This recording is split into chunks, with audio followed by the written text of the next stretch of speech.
morning, everyone. Good morning, Dr. Nancy Gonzalez. So, I am the first reporter of the MDGs group. So, my task is to discuss the historical background of the MDGs, its purpose, achievements, importance, as well as the advantages and disadvantages of these Millennium Development Goals. So, the North and the South. The North represent the rich countries, and the South represent the poor countries. Recently, the term North and South divided was called development gap. So in order to close the gap among nations in the globe, the United Nations implemented the Millennium Development Goals. And that is we're going to discuss today. But before that, please allow me to present to you my screen.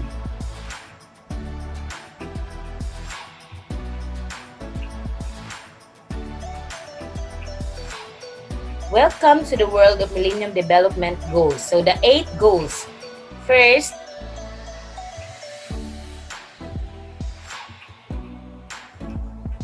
eradicate extreme poverty and hunger. Second, achieve universal primary education.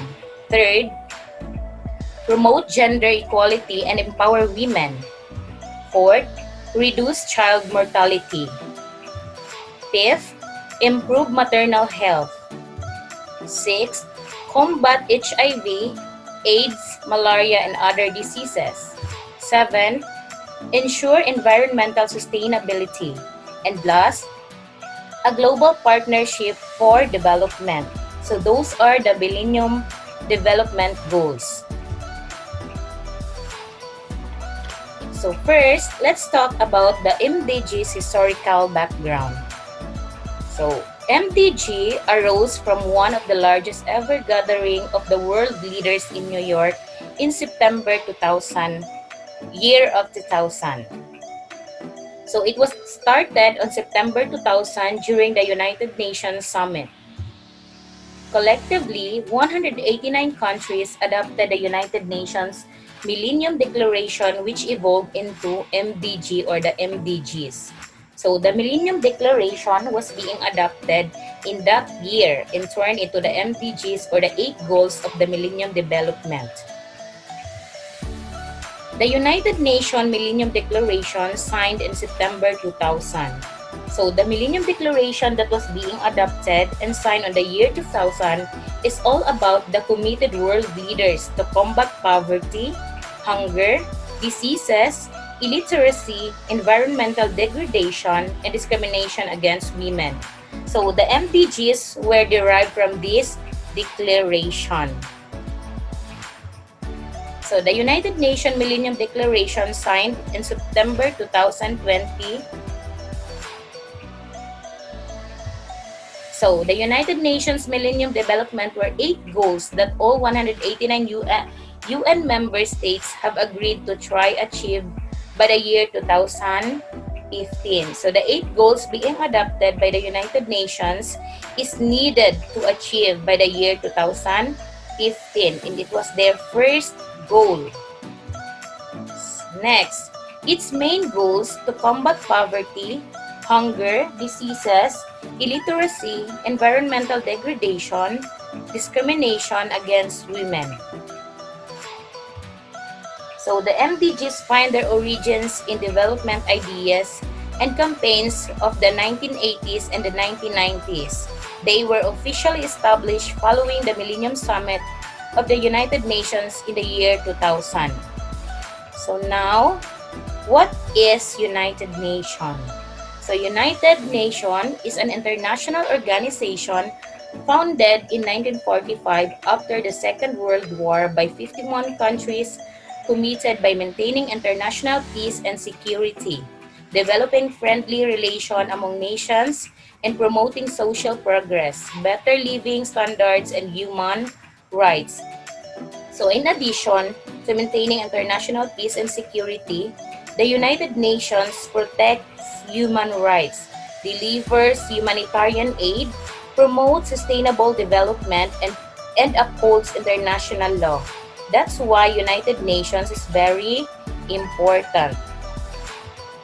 So MDGs were derived from this declaration and had specific targets and indicators that responds to the world's main development challenges. So by the help of the United Nations, the MDG was being created to respond and address the world's main development challenges and problems. So because of this summit, the MDGs arose and become useful in many people. So later on, you will know why MDGs become useful in many people because my group mates will discuss it one by one. So next, let's go on to the purpose of the Millennium Development Goals.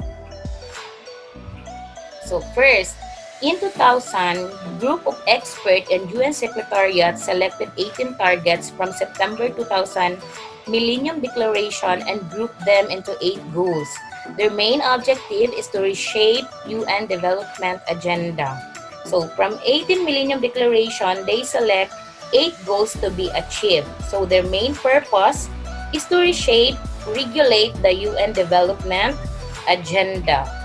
Second purpose, their goals are ambitious agenda for reducing poverty and improving lives that world leaders agreed on the Millennium Summit in September 2000. So for each goal, one or more targets have been set, most of 2015 using the 1990s as a benchmark.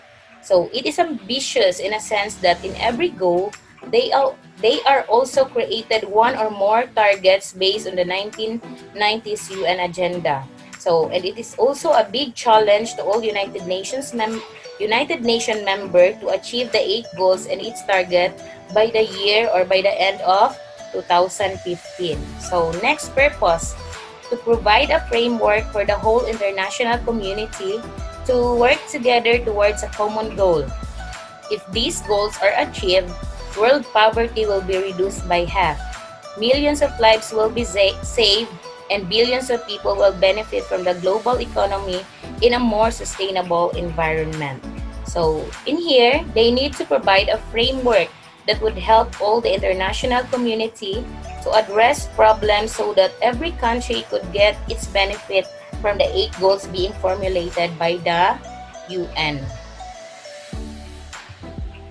So next purpose, it aims to show how best to include the basic fundamental of life, access to land, shelter, food, power, and rights. So the MDGs are showing to the entire globe that it is the best to include the basic needs of the people, including the power and rights. So next purpose, to process and build on local organizations' ability to address the priorities of the local people. So these MDGs is not merely focuses on the global problems and priorities, but they are also after to those local organization problem. And last, it also implies a strengthening of the local capacity to assess changes using key indicators designed and monitored at local levels.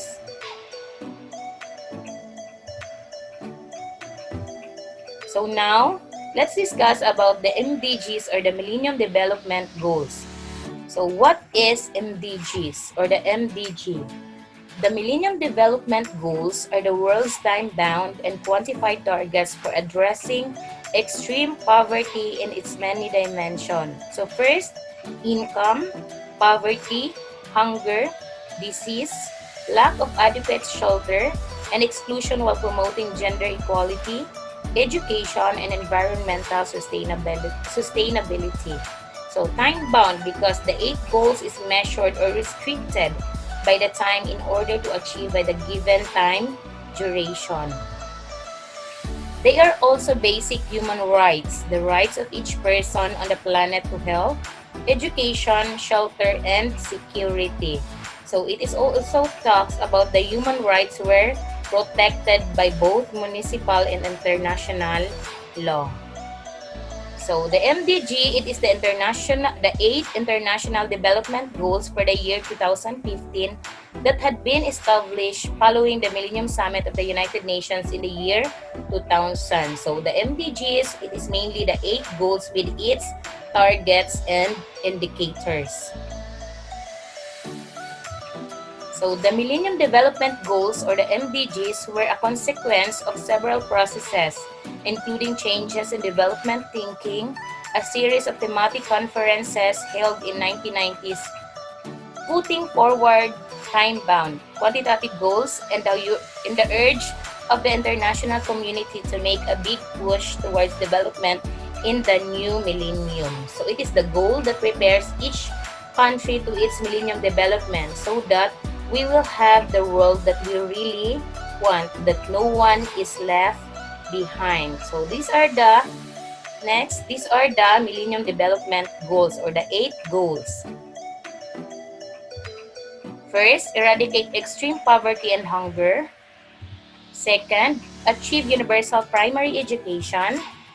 Third, promote gender equality and empower women. Fourth, reduce child mortality.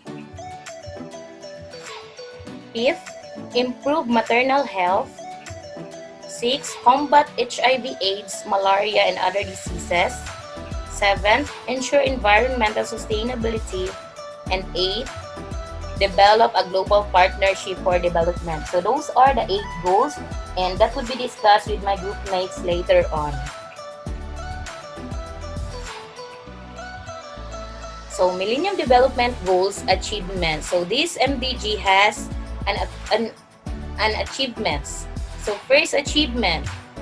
So more than 1 billion people have been lifted out of extreme poverty. So by the help of the MDGs or the Millennium Development Goal, people have been lifted out on poverty since 1990. Second, child mortality dropped by more than half since 1990. So the MDG helps the country to lessen child mortality. Third, the number of out-of-school children has dropped by more than half since 1990. So this MDG helped the out-of-school children to enter a school where they can learn and achieve their dreams. So next, achievements. HIV/AIDS infectious fell by almost 40%. So the MDG has a huge impact on this problem. So those are the achievements of the MDGs. So next, let's go on to the importance of the MDGs. So first, it represents the commitments of the United Nations member states. So it is the face of the dedicated people behind the achievements of the MDGs. Second, drive international development policy by spelling out the responsibilities of rich countries to support poor countries through aid, debt relief, and improved market access. So, the act of teamwork and cooperation was given importance by the MDGs.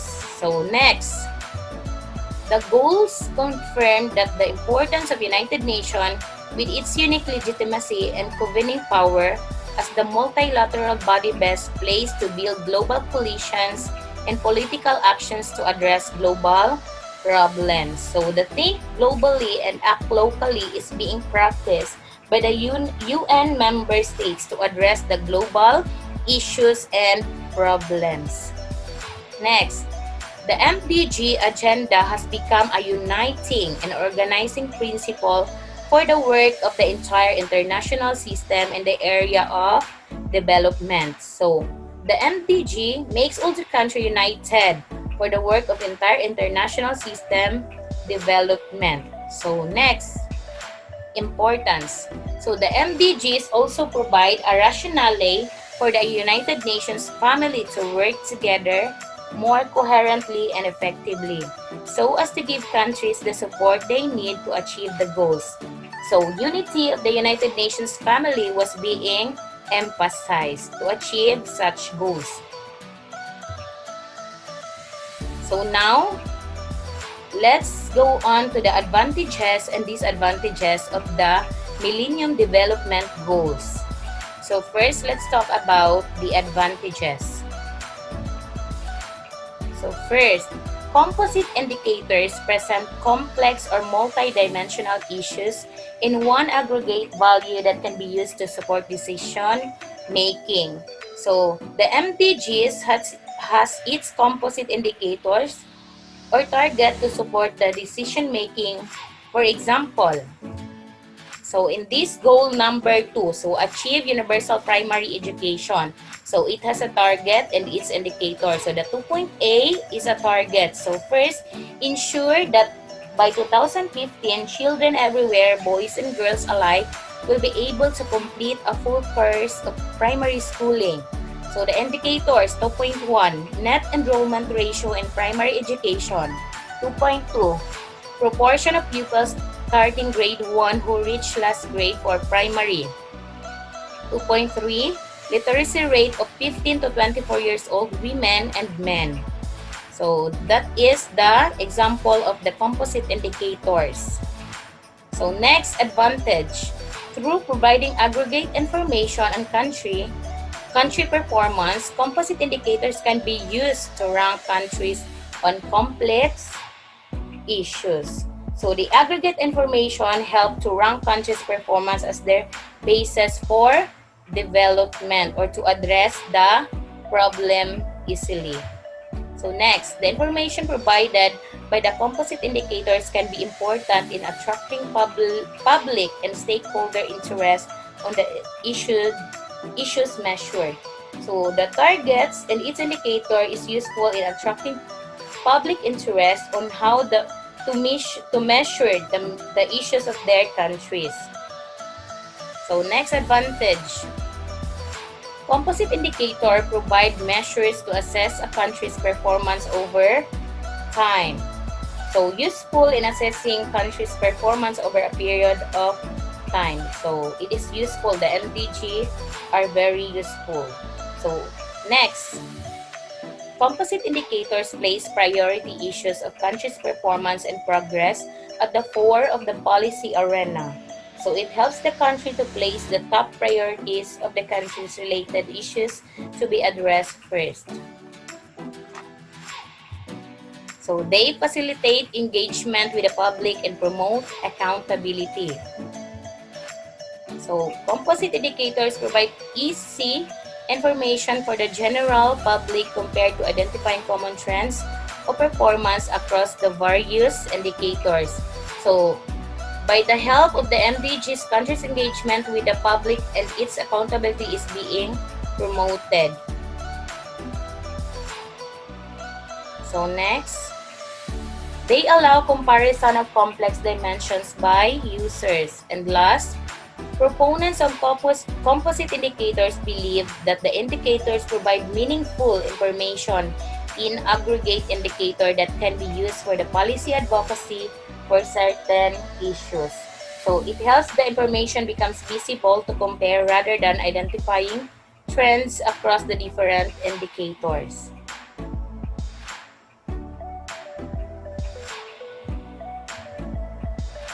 So those composite indicators are referred to as components or component indicators. So they believe that the indicator is helpful in policy making and advocacy.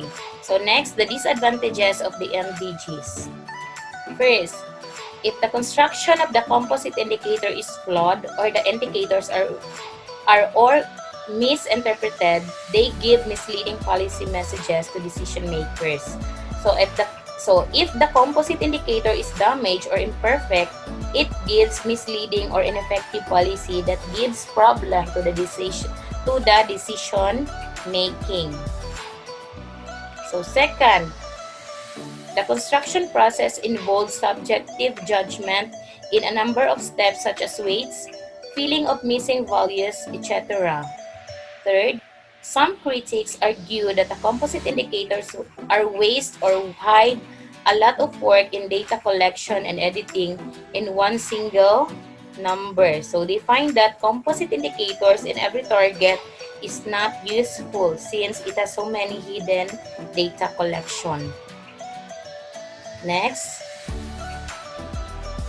composite indicators may be misused, for example, to support a desired policy if the construction process is not transparent and or lacks sound statistical or conceptual principles. And last disadvantages of the MDGs is it may lead to a to an inappropriate policies if dimensions of the performance that are difficult to measure are being ignored. So those are the advantages and disadvantages of the MDGs. So, and that's end with my discussion. Thank you and keep safe, everyone. Good morning, everyone. Good morning, Ma'am Nancy Gonzalez. This is my report about Millennium Development Goals. So the MDG has 8 goals. The first one is to eradicate extreme poverty and hunger. So the MDG target of reducing by half extreme global poverty was achieved by 2010, 5 years before the 2015 deadline. MDG 1 has 3 targets. First is to have the proportion of people whose daily income is less than $1.25 to achieve full and productive employment as well as decent work for all, including young people and women.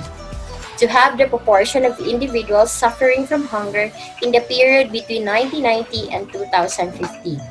So the target 1 is to extreme poverty reduction.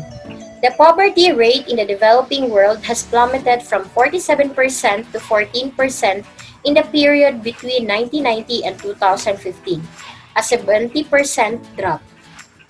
So by 2011, all developing regions, with the exception of sub-Saharan Africa, had achieved the target of having the number of people living in an extreme poverty. The most populous countries in the world, China and India, played a major role in the worldwide reduction of poverty.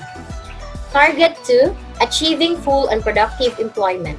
The global economy is in a new era characterized by slower growth, greater inequalities, and turbulence, plus employment opportunities are not growing as fast as the increasing labor force.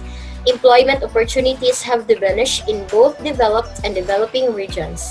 The employment to population ratio in developed nations has fallen by 1%, while that in developing regions has reduced by 1%, with the largest declines in Eastern and Southern Asia. So youth, especially young women, are still disproportionately affected by unemployment and few employment opportunities. Only 4 in 10 youth are employed in 2015, compared to 5 in 10 in 1991, indicating a 10% drop in employment. The number of employees living in extreme poverty has reduced significantly over the past 25 years. Despite the global financial crisis, in 1991, nearly 50% of workers in developing nations survived on a household income of less than $1.25 per person per day. So target number 3.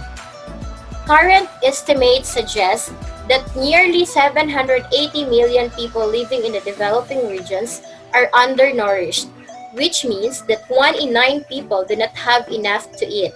However, this translated to a 50% drop in a proportion of undernourished people in developing countries, from 23.3 to 12.9% between 1990 and 1992 and 2014 to 2016. So the MDG solutions, improving agricultural productivity and incomes and promoting better nutritional practices at all levels and programs that enhance direct and immediate access to food by the neediest. Food and agriculture organizations helps developing countries to improve agriculture, forestry, and fisheries practices to sustainably manage their forests, fisheries, and natural resources and ensure good nutrition for all. The second goal is to achieve universal primary education. The target is to ensure that children universally, including both boys and girls, will be able to complete a full course of primary education by 2015. So here are some of the achievements of MDG2. An increase in the primary school net enrollment in the developing world from 83% in 2000 to 91% in 2015. nearly 50% decrease in the number of out-of-school children or primary school age globally from 100 million in 2000 to around 57 million in 2015.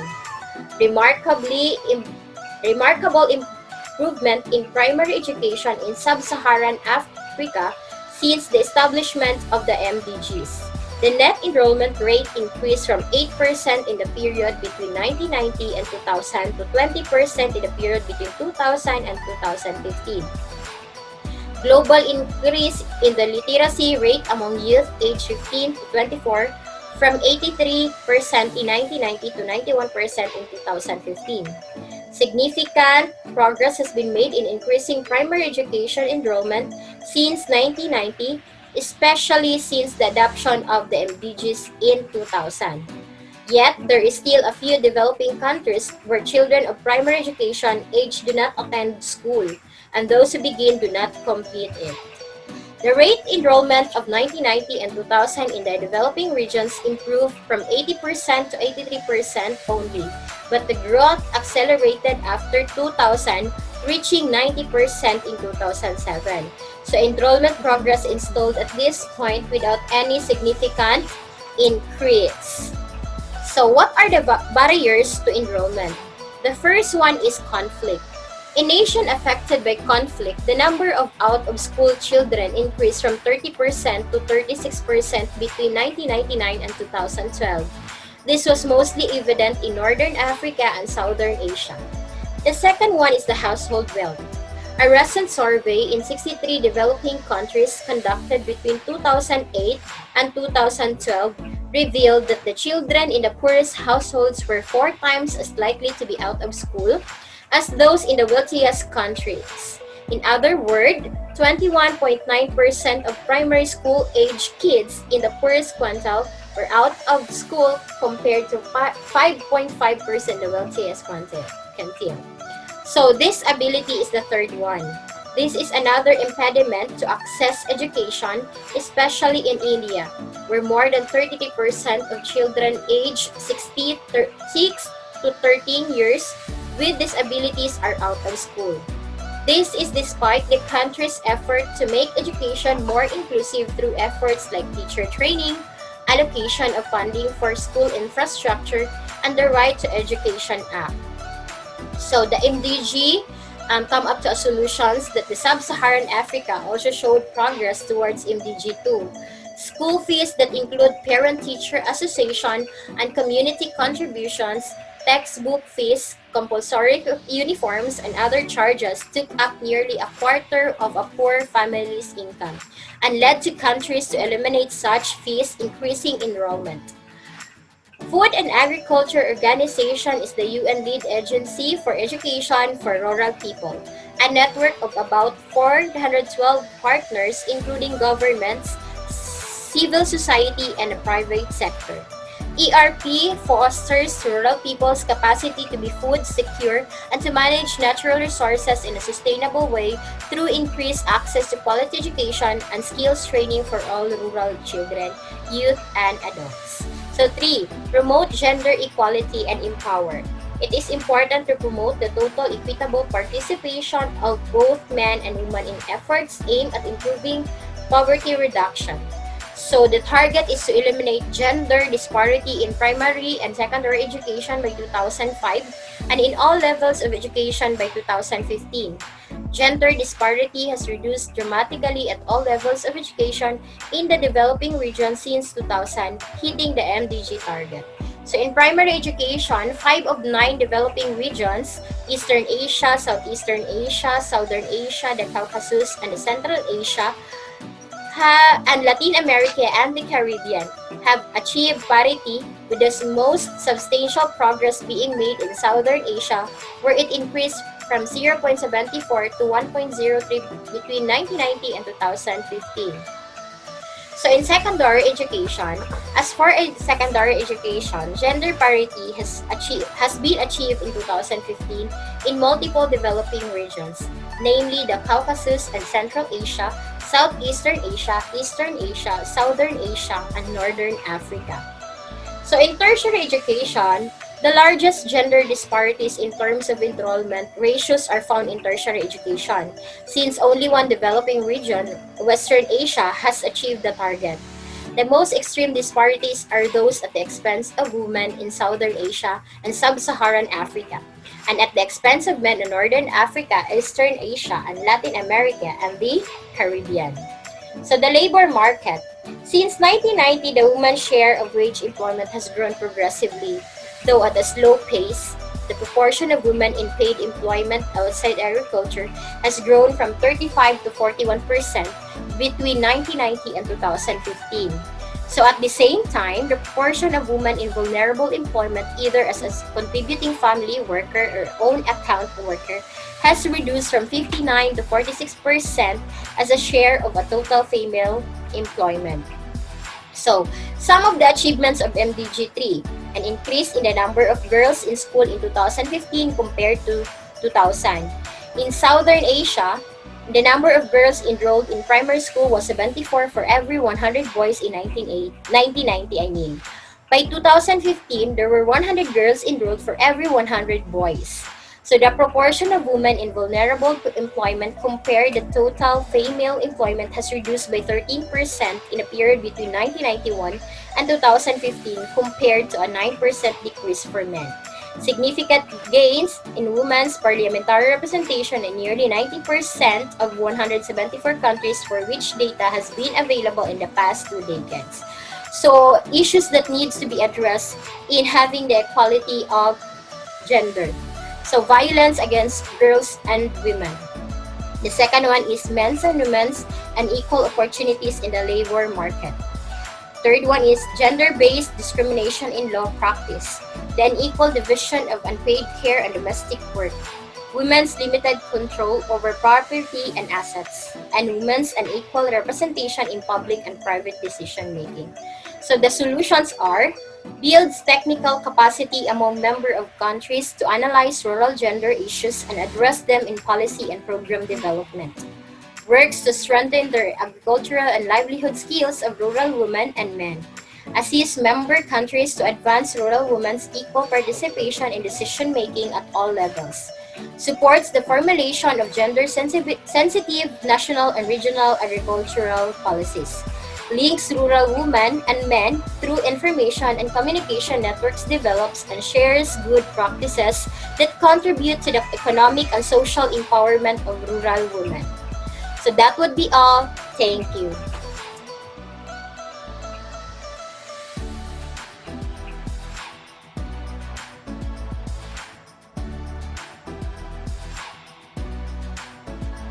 A pleasant day, everyone. To our professor, Dr. Nancy Gonzalez. My name is Valerie R. Ferolino, and I would like to welcome you all to our next topic under Millennium Development Goals. Okay, those are reduce child mortality, improve maternal health, and combat HIV or AIDS, malaria, and other diseases. So the global mobilization behind the Millennium Development Goals has produced the most successful anti-poverty movement in history. The landmark commitment entered into by world leaders in the year 2000 to spare no effort to free our fellow men, women, and children from the abject and dehumanizing conditions of extreme poverty was translated into an inspiring framework of 8 goals and then into the wide-ranging practical steps that have enabled people across the world to improve their lives and their future prospects. The MDGs help to lift more than 1 billion people out of extreme poverty, to make inroads against hunger, to enable more girls to attend school than ever before, and to protect our planet. They generated new and innovative partnerships, galvanizing public opinion, and showed the immense value of setting ambitious goals by putting people and their immediate needs at the forefront. The MDGs reshape decision-making in developed and developing countries alike. So, one of the 8 goals of the Millennium Development is to reduce child mortality. Okay, so undernutrition estimated to be an underlying cause in more than one-third of all deaths in children under 5. Programs to improve household food security and nutrition information increase children's chances of growing to adulthood. Globally, the number of deaths of children under 5 years of age fell from 12.7 million in 1990 to 6.3 million in 2013. The first 28 days of life, the neonatal period, represent the most vulnerable time for a child's survival. In 2013, around 44% of under 5 deaths occurred during this period, up from 37% in 1990. Okay, reaching the MDG on the reducing child mortality will require more rapid scale up of key effective, affordable interventions, care for newborns and their mothers, infant and young child feeding, vaccines, prevention and case management of pneumonia, diarrhea and sepsis, malaria control, and prevention and care of HIV or AIDS. Okay, so to deliver these interventions, the World Health Organization promotes 4 main strategies. First, appropriate home care and timely treatment of complications for newborns. Next intervention is to integrate management of childhood illness for all children under 5 years old. Another, expanded program on immunization. Then another intervention is infant and young child feeding. Okay, so the result of those interventions is the global under 5 mortality rate has declined by more than half, dropping from 90 to 43 deaths per 1,000 live births between 1990 and 2015. So despite population growth in the developing regions, the number of deaths of children under 5 has declined from 12.7 million in 1990 to 6 million in 2015, that is globally. So since the early 1990s, the rate of reduction of under 5 mortality has more than tripled globally. So measles vaccination helped prevent nearly 15.6 million deaths between 2000 and year 2013. The number of globally reported measles cases declined by 67% for the same period. So, about 84% of children worldwide receive at least 1 dose of measles containing vaccine in year 2013, up from 73% in 2000. Year 2000. Okay, so another goal of the Millennium Development is to improve maternal health. Okay, so hunger and malnutrition were observed to increase the incidence and fatality rate of the conditions that contribute to the nearly 80% of maternal deaths. So globally, an estimated 289,000 women died during pregnancy and childbirth in the year 2013, a decline of 45% from levels in 1990. So most of them died because they had no access to skilled routine and emergency care. Since 1990, some countries in Asia and Northern Africa have more than half maternal mortality.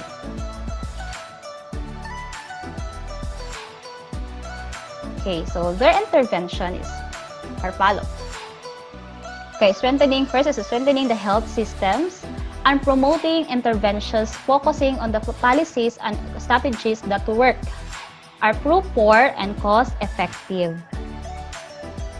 Okay, next is monitoring and evaluating the burden of maternal and newborn ill health and its impact on societies and their socio-economic development. Okay, another is building effective partnerships in order to make best use of scarce resources and minimize duplication in efforts to improve maternal and newborn health. Another, advocating for investment in maternal and newborn health by highlighting the social and economic benefits and by emphasizing maternal mortality as human rights and equity issue. And lastly, coordinating research with wide-scale application that focuses on improving maternal health in pregnancy and during and after childbirth. Okay, so the result. Okay, so based on the graph, since 1990, since the year 1990, the maternal mortality ratio has declined by 45% worldwide, and most of the reduction has occurred since the year 2000. Okay, in Southern Asia, maternal mortality ratio declined by 64% between 1990 and 2013. And in Sub-Saharan Africa, it fell by 49%. So more than 71% of births were assisted by skilled health personnel globally in the year 2014, an increase from 59% in the year 1990. Okay, in Northern Africa, the proportion of pregnant women who receive 4 or more antenatal visits increased from 50% to 89% between 1990 and the year 2014. Contraceptive prevalence among women aged from 15 to 49, married or in a union, increased from 55% in 1990 worldwide to 64% in the year 2015.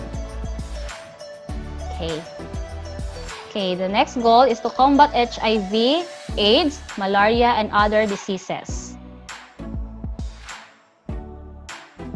Okay, HIV, malaria, and other diseases directly and indirectly impact food and nutrition security, rural development, and agricultural productivity.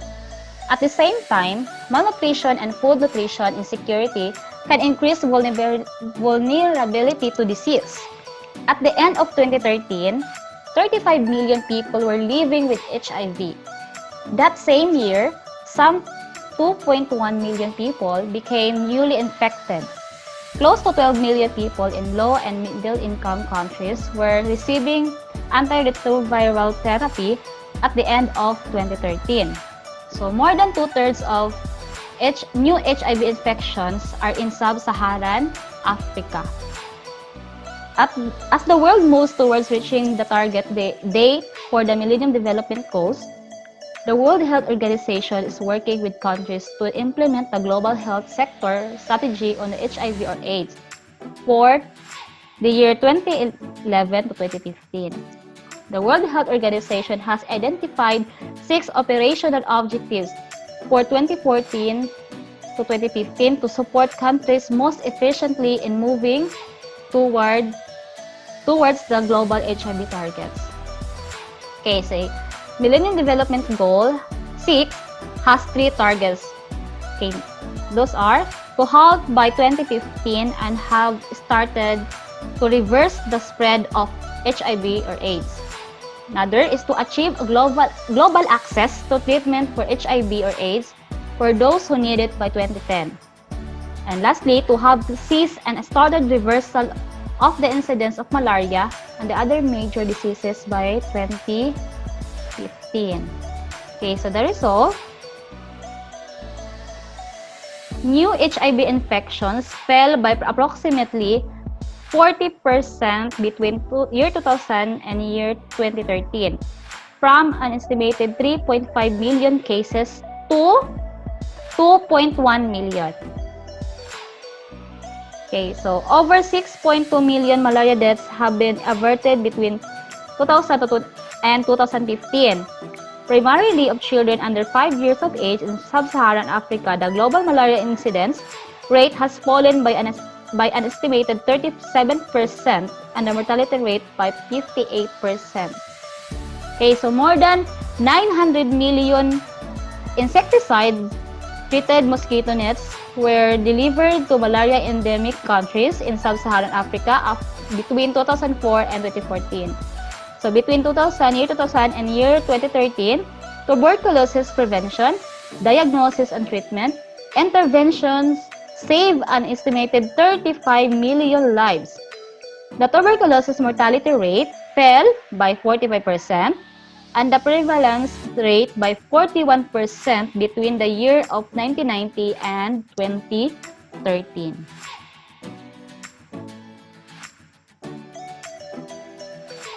Okay, as we reach the end of the Millennium Development Goals period, the world community has reason to celebrate.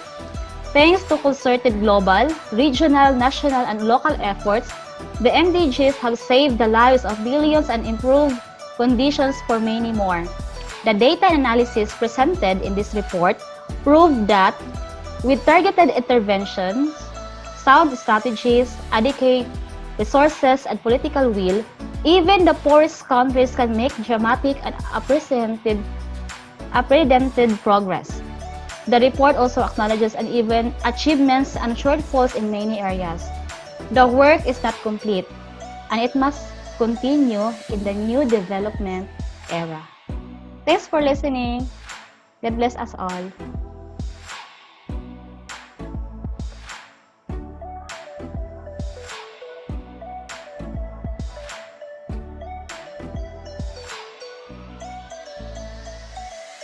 What is Millennium Development Goal 7? MDG 7 is a broad goal with a mix of well-defined aims and more precise ones.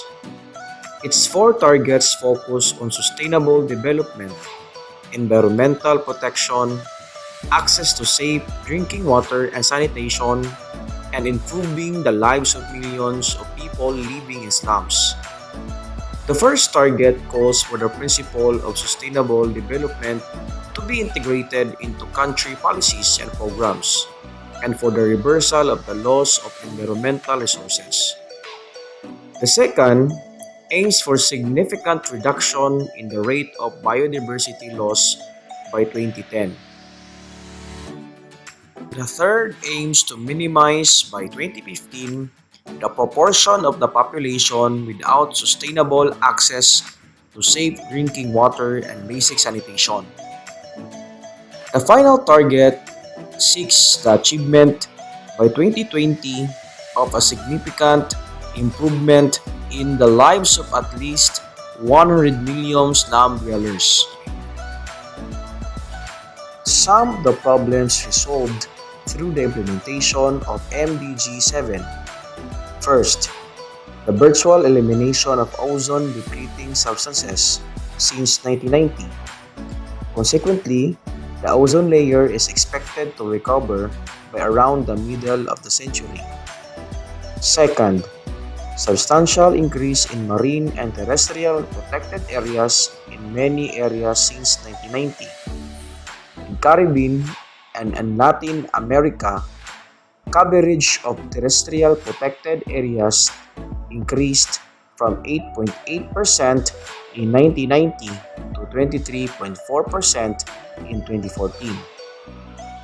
Third, the number of people using improved drinking water sources has increased from 76% in 1990 to 91% in 2015. Fourth, 2.6 billion people have gained access to better drinking water since 1990. Of this, 1.9 billion have access to piped drinking water on premises, with 58% of the global population enjoying this level of service in 2015. Fifth, 147 nations in the world have fulfilled the drinking water target. 95 nations have achieved the sanitation target and 77 nations have met both. Sixth, 2.1 billion people have gained access to improved sanitation.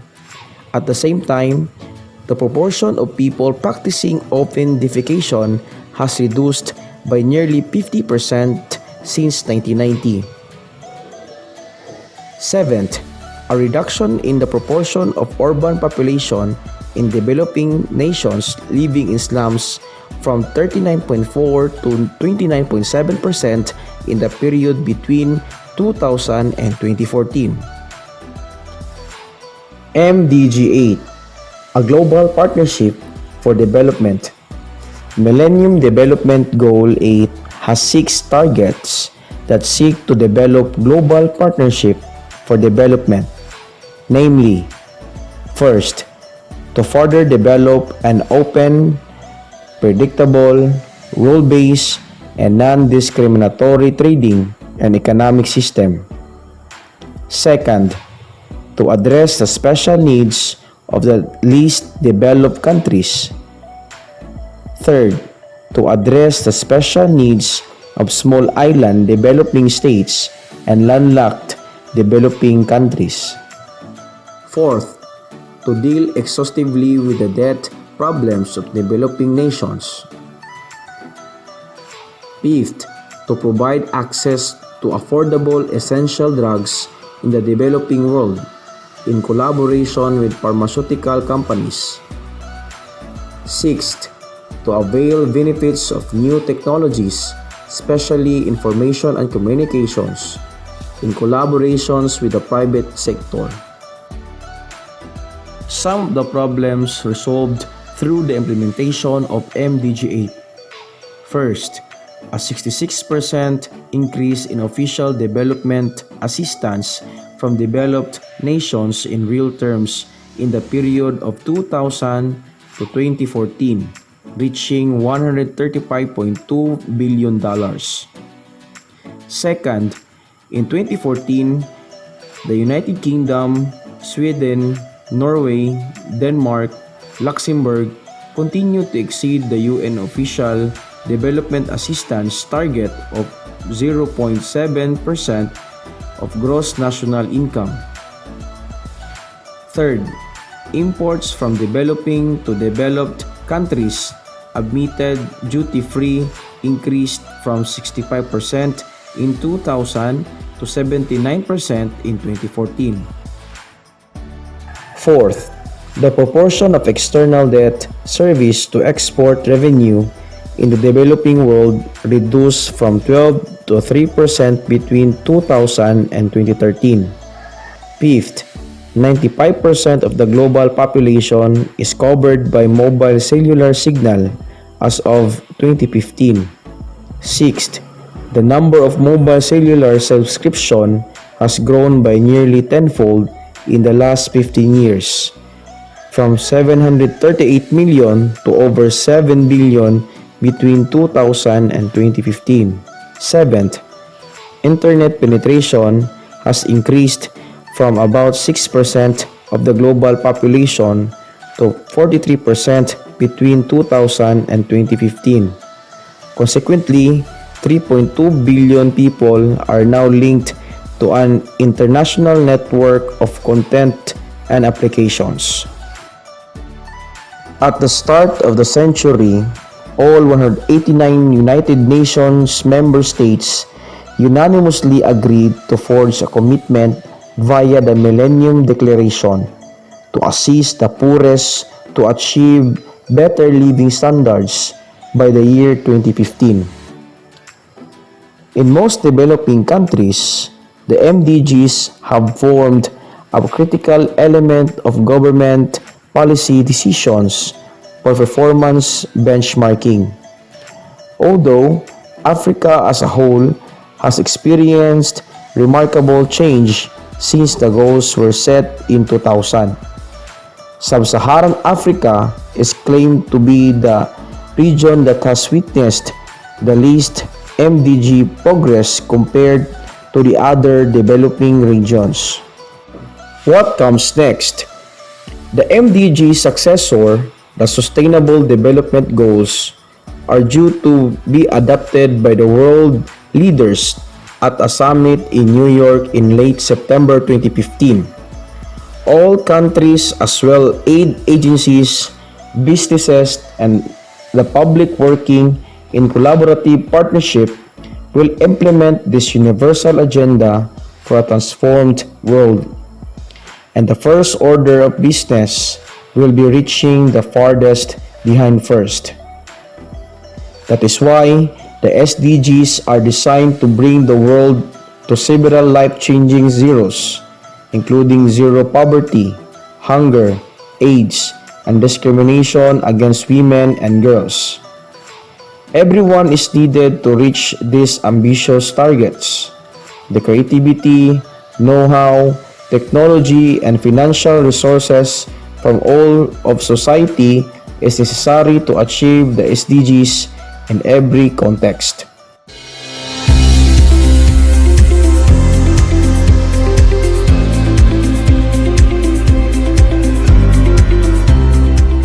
In September 2015, the United Nations made history when 193 member states unanimously adopted 17 Sustainable Development Goals, or SDGs, that serve as the centerpiece of its post-2015 development agenda. The goals are: no poverty, end poverty in all its forms everywhere; zero hunger, end hunger, achieve food security and improve nutrition, and promote sustainable agriculture; good health and well-being, ensure healthy lives and promote well-being for all at all ages; quality education, ensure inclusive and equitable quality education and promote lifelong learning opportunities for all; gender equality, achieve gender equality and empower all women and girls; clean water and sanitation, ensure availability and sustainable management of water and sanitation for all; affordable and clean energy, ensure access to affordable, reliable, sustainable, and modern energy for all; decent work and economic growth, promote sustained, inclusive, and sustainable economic growth,